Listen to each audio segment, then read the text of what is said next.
교회 사적으로 본 성도 중심의 갱신과 부흥을 배종민 집사님께서 발표해 주시겠습니다. 네, 안녕하십니까. 사랑의 교회 성도 배종민입니다. 제일 마지막에 하는 게 부담이 제일 큰 것 같습니다. 오늘 제가 여러분들과 나누고 싶은 제목은 교회사적으로 본 성도 중심의 갱신과 부흥입니다. 성도 중심의 갱신과 부흥을 좀 알기 위해서는 첫 번째 목차로 들어갑니다. 우리 성도 입장에서 생각해 봐야 될 몇 가지 사항들이 있을 것으로 생각이 들고요. 그 다음에 그 갱신의 부흥의 흐름이 종교개혁 이전과 이후에 어떻게 펼쳐지는지를 한번 살펴보고 지금 여기 어떤 모습으로 있는지 한번 점검을 해봤으면 좋겠습니다. 자, 2페이지입니다.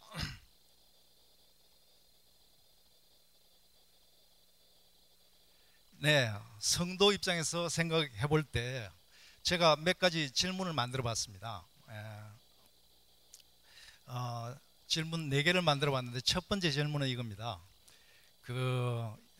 예수님 오신 지 벌써 2000년이 넘었지 않습니까? 전반 천년하고 후반 천년을 나누어 본다 그러면 전반 천년에서 영향력이 가장 큰 사건이 어떤 사건이고 후반 천년에서 가장 큰 영향이 있는 사건이 어떤 사건이었을까? 이렇게 하면 여러 사람한테 물어봤는데 전반 천년은 가장 영향이 큰 사건은 로마의 기독교 국가가 된 그 사건이고요. 후반 천년에서 가장 큰 사건은 여러분 어떻게 생각하십니까? 여러 사람들이 이견이 있을 수 있지만 루터의 종교개혁을 가장 많이 뽑습니다. 자, 두 번째 질문입니다. 루터의 종교개혁이 그렇게 교회사하고 세계사에서 큰 영향을 미쳤다 그러면은 루터 종교개혁 이전에 성도 중심의 갱신과 부흥이 없었겠는가? 분명히 있었겠죠. 그걸 한번 살펴보고요. 그 다음에 세 번째 질문입니다. 루터 종교개혁 이후에 신앙적으로 승리는 했지만 그리고 나서 완벽하게 그동안에 진행이 됐는지 마찬가지로 확장도 있었고 실패도 있었습니다. 그래서 실패 후에는 항상 어떻습니까? 성도 중심의 갱신과 부흥이 있었겠죠. 그 내용이 어떤지를 한번 살펴보면서 마지막 질문입니다. 그러면은 지금 종교개혁이 지난 지 500년이 넘었는데 지금 현재는 성도 중심의 갱신과 부흥이 있는가? 어디에 있는가? 이걸 한번 살펴보면서 좀 진행하도록 하겠습니다.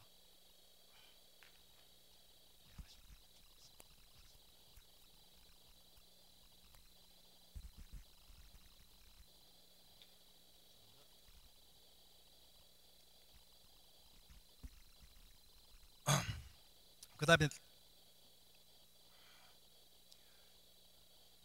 네, 제가 전반 천년의 갱신 바탕에서 부흥의 흐름을 한번 이렇게 그려봤습니다. 그런데 전반 천년을 다 하는 건 의미가 없을 것 같고 가장 그때 흐름을 보는 것은 굉장히 중요할 것 같았어요. 기독교가 300년 동안 핍박을 받았지 않습니까?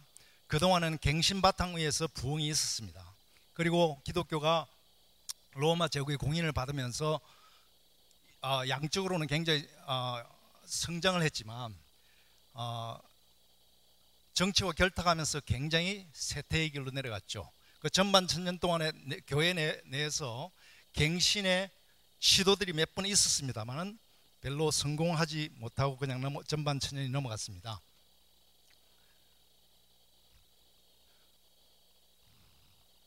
후반에 가서는 어떻습니까? 전반 천년에 후반에 평신도 성도들이 굉장히 불만이 많았습니다. 교회가 해도 너무하다.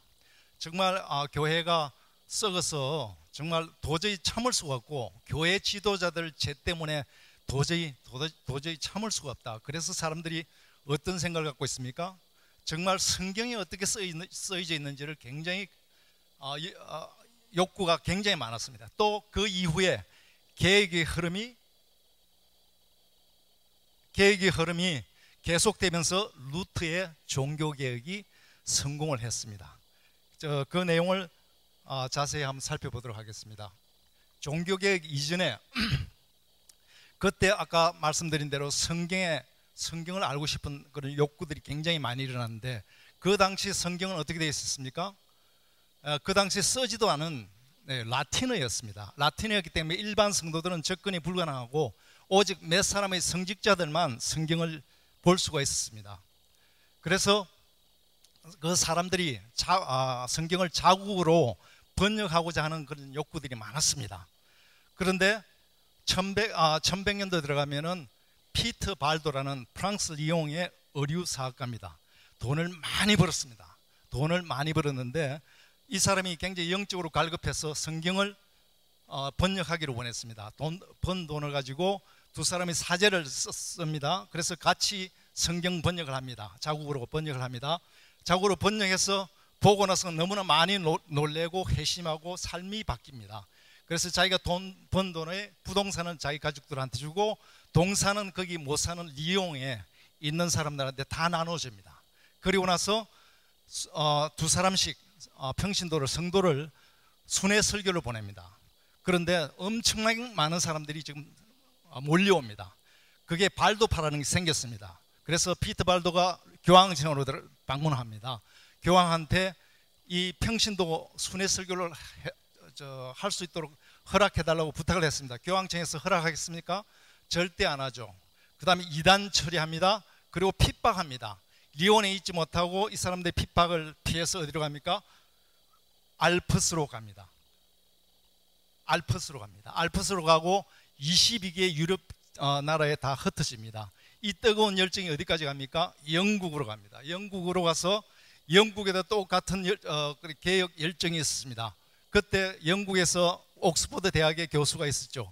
존 위클리프입니다. 이 사람이 마찬가지로 피터 발도가 주장한 신학적 정리를 하고 교황청에 대적을 합니다. 또 자국으로 영어로 성경을 번역합니다. 그리고 나서 이 위클립을 따르는 수많은 사람이 생겼습니다. 위클립 동료 교수뿐만 아니라 추종자들이 생겼습니다. 그 추종자들이 바로 롤라드입니다. 롤라드가 영국 전역으로 퍼집니다. 뜨거운 열정, 개혁의 열정이 생깁니다. 영국뿐만 아니라 대륙으로 넘어갑니다. 대륙으로 어디 갑니까? 체코까지 갑니다. 체코까지 가서 거기서 위클립을 존경하는 얀 후스를 만납니다. 프라하 총장입니다. 마찬가지로 저쪽 로마 교황청에 대적을 합니다. 그런데 로마 교황청이 비상이 걸렸습니다. 지금 개혁이 유럽 전역으로 좀 펴지니까 어떻게 하든지 얀 후스를 지금 스탑을 시켜야 될 것 같은 그런 생각을 가지고 얀 후스를 공의에 부릅니다. 재판 처음에 올 때 신변 보장을 약속을 했습니다. 그런데 실제로 재판하니까 콘스탄츠 공의에서 재판을 하면서 이 사람을 1년간 감옥에 넣었다가 화형을 시킵니다. 그래서 로마 교황청은 굉장히 안심을 했습니다. 그런데 천만에요. 왜 그러냐면 그 사람을 따르는 사람들이 엄청나게 많아졌습니다. 후스파라고 생겼습니다. 후스파가 주로 어디 있었냐면 체코에 가면은 체코의 중심에 모라바강이 있습니다. 모라바강 왼쪽에는 어떤 사람이 생기냐면 보헤미안 형제단이 생기고 오른쪽에는 모라비안이 생겼습니다. 아까 발도파가 알프스에서 넘어와서 이쪽으로 피해온 사람도 있었습니다. 그 사람들이 굉장히 개혁적입니다. 그 개혁의 뜨거움이 어디까지 올라갑니까? 독일까지 올라갑니다. 그래서 독일에서 뭐가 생겼습니까? 루터의 종교개혁이 성공할 수 있는 그 계기가 됐습니다. 그리고 나서 루터 종교개혁이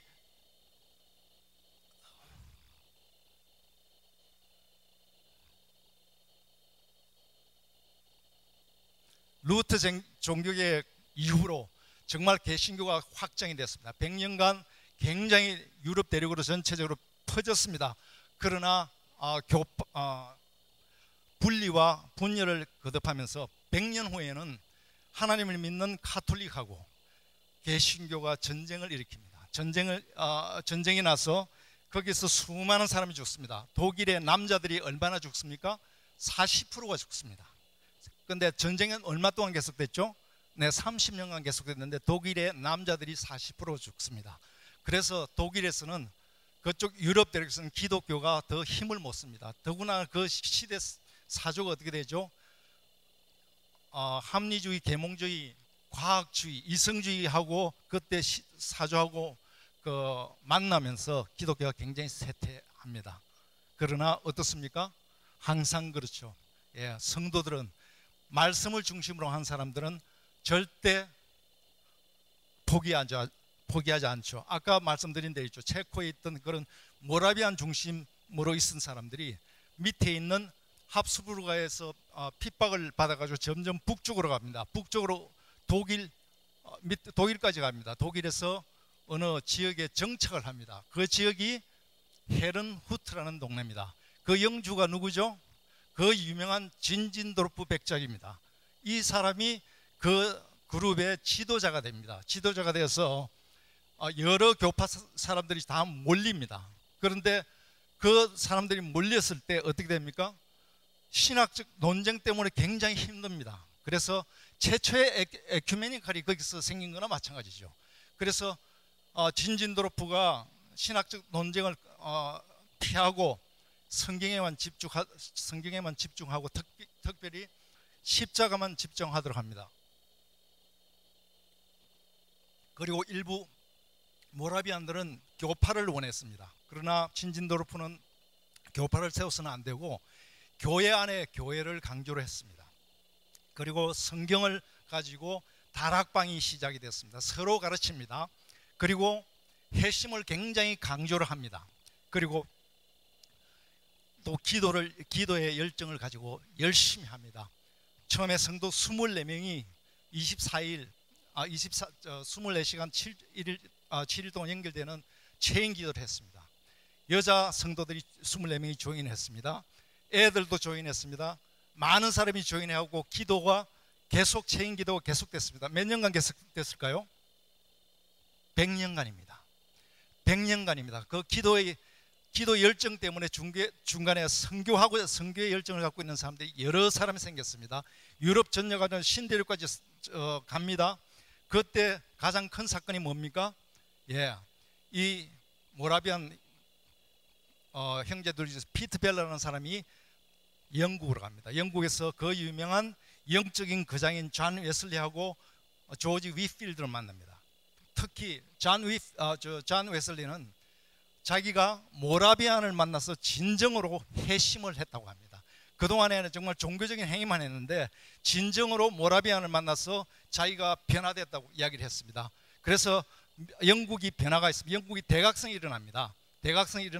그리고 사회가 변합니다. 사회가 변해서 나중에 어디까지 가느냐면 윌버포스까지 가가지고 노예 폐지까지 가는 그런 놀라운 일들이 있습니다. 그런데 영국 대각성만 있었겠습니까? 어디까지 갔겠습니까? 미국 대각성으로 갑니다. 미국 대각성에서 1차 대각성이 동부 쪽에 있습니다. 2차 대각성은 서부 캠프 미팅으로 갑니다. 야외 집회를 합니다. 3차 대각성은 어디서 일어납니까?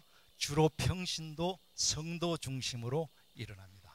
자, 캐나다에서 내려온 P.B. 팔머 여사라는 사람이 성결 운동을 강조하고 뉴욕에 있는 사학가인 예레미야 램피어르는 뭐냐면은 이 사람은 청중으로 만족하지 않고 그 영적으로 침체된 그 뉴욕 맨하탄 거리를 전단지를 돌립니다. 뭐 하라고? 교회에 기도하라고 전단지를 돌립니다. 처음에는 몇 사람이 오지도 않았습니다. 나중에는 6명이 왔습니다. 나중에는 점점 그게 펼쳐져 가지고 뉴저지, 펜실바니아, 미국 전역으로 지금 펼쳐집니다. 미국 전역으로 펼쳐질 때 그때 그 당시에 미국의 인구가 얼마나 하면 3천만이었습니다. 그런데 그 기도 운동으로 100만 명이 돌아오는 회심하고 돌아오는 놀라운 기적 같은 일이 있었습니다. 그때 영향을 미친 게 뭡니까? 대학교 선교입니다. 대학교 선교에서 SBM이죠. SBM을 통해서 우리나라 중국뿐만 아니라 일본으로 오고 한국까지 와서 젊은 대학생들이 우리에게 복음을 전해줍니다. 자, 3차 대각성 끝나고 나서 1904년도 영국 웨일스의 작은 도시에 20대 청년인 에반 로버츠라고 있습니다. 기도를 10년간 넘게 했습니다. 정말 마음을 열었습니다. 정말 하나님이 성령을 부어주시를 기대를 했는데 정말 놀랍게도 성령이 그 청년한테 왔습니다. 그 성령 부흥이 일어납니다. 성령 부흥이 웨일스만 있은 게 아니라 어디까지 갑니까? 인도까지 갑니다. 인도에서 그칩니까? 아닙니다. 저쪽 LA 미국 LA 옆에 있는 아주사까지 갑니다. 아주사에서 어디까지 갑니까? 대한민국 평양까지 옵니다. 평양에서 끝납니까? 만주까지 갑니다. 그래서 우리 한국이 그 3차 대각성의 그 젊은이들 선교와 그리고 대각성 평양 대부흥을 통해서 우리가 엄청나게 은혜를 받았습니다. 그리고 성도 중심의 갱신과 부흥이 계속해서 일어났습니다. 많이 일어났습니다. 그러나 해방 이후 동란을 거치고 그 다음에 아까 경제 성장과 더불어서 교회는 늘어갔지만 세속화에 대해서 그 교권이 커지기는 했지만 굉장히 굳어졌습니다. 땅이 굳어졌습니다. 그때 사랑의 교회가 굳은 땅을 기경하고자 해서 옥하는 목사님이 처음에 초심이 뭐였냐면은 뭐죠? 평신도를 깨워서 평신도와 동역하는 지역교회를 주장을 했습니다. 그러나 교회가 크면서 그걸 분립을 하지 못함으로 해서 우리 내부에서도 문제가 생기고 후임 결정하는 문제도 크게 큰 문제가 지금 생겨서 후임 지도자 때 여러 사람들이 고생을 하고 있지 않습니까? 자, 지금 죄송합니다. 자, 그 지금이 어떤 상황이냐면은 지금이 갱신과 계획이 지금 필요하다고 모든 사람이 이야기합니다. 우리 사랑의 교회뿐만 아니라 한국의 수많은 교회들이 우리는 갱신과 계획이 지금 필요하다고 이야기를 합니다. 이 모습이 언제냐면은 바로 루트 바로 직전에 우리가 피트 발도 같은 이 발도파 평신도입니다. 발도파 같은 사람들, 그 다음에 위클립의 후손이 따르던 롤라드, 그 다음에 후스를 따르던 후스파, 이런 사람들이 정말 열정을 가지고 우리는 계획이 필요해 해가지고 같이 동참을 한 겁니다. 그래서 종교개혁이 성공을 했죠. 루터가 종교개혁을 성공해서 우리가 얻은 게 뭡니까? 성경하고 만인 제사장설입니다. 그리고 지금 500년이 지금 지난 지금입니다. 자, 500년 지난 지금 보면 우리 신앙의 선배들 보십시오. 모라비아는 철저하게 성경 중심으로 살았습니다. 정말 성경을 행간을 읽어가면서 그 삶과 신앙에 통합해서 그 원리대로 살고자 노력했습니다. 그리고 예레미야 램피어를 뭡니까? 관중으로 만족하지 않고 자기가 직접 제사장 역할을 감당을 했습니다. 그리고 에반 로버츠는 마음을 열어서 자기가 주인이 아니라 성령이 주인이 되게 마음을 열었습니다. 그래서 지금 500년이 지난 지금 성경도 있고 우리가 성도도 있고 성령도 다 있습니다. 그런데 성도 중심의 갱신이 일어나지 않는 이유가 뭘까요? 그래서 제가 한번 정리를 한번 해봤습니다. 혹시라는 말을 붙여가지고 혹시 우리가 갱신과 부흥이 아니라는 이유가 뭐냐면 혹시 우리가 성경 중심이라 하면서 성경을 아는 것으로 만족하고 성경을 우리 삶의 정말 구체적인 삶의 원리를 삼아서 따르고자 하는 그런 노력이 없은 거 아닌가? 또는 혹시 우리가 성도 중심이란 말은 하면서 만인 제사장이라고 이야기를 하면서 우리가 혹시 목회자가 만들어주는 것을 우리가 먹고 있건 수동적인 그런 신앙생활을 하고 관중으로 만족하고 우리 제사장의 역할을 각자가 하지 않는지 혹시 하지 않은지 그걸 한번 점검해 볼 필요가 있고 마지막으로 성령 중심이라고 그러면서 정말 에반 로버츠처럼 마음을 정말 여는지를 한번 스스로 점검을 해봐야 된다는 생각이 합니다. 왜 그러냐면은 저는 이걸 생각할 때마다 저 요한계시록 3장 16절에서 20절 그 예수님이 마지막 재림 전에 7교회 이야기를 하시면서 마지막 교회, 특히 현대교회와 굉장히 비슷한 라오디게아 교회를 말씀하시면서 뭐라고 말씀하십니까? 너희들이 지금 풍족하고 신앙이 미지근한 것으로 만족하지. 그리고 뭡니까? 문은 닫혀 있는 그 모습을 보면서 오히려 차기를 원한다. 차면은 왜 그렇게 이야기를 합니까?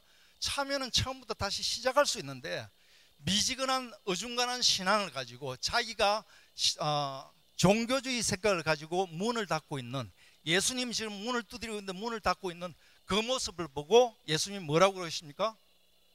예수님 입에서 토해버리겠다고 하십니다. 우리가 혹시 성령 중심이라 하면서 우리가 주인이 돼가지고, 공동체가 주인이 예수님이 돼야 되는데 우리가 주인이 돼가지고, 또 우리 개인 생활에서 우리가 주인이 되었고 성령님이 들어올 수 있는 여지를 만들지 못하는지 스스로 점검해 봐야 되겠다는 생각을 하면서, 그리고 갱신과 부흥이 안 되는 이유는 우리는 너무 많이 들었습니다. 너무 많이 들었습니다.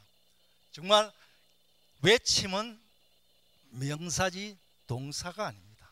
우리는 동사가 필요합니다. 누구 중심으로? 성도 중심으로, 누구와 함께?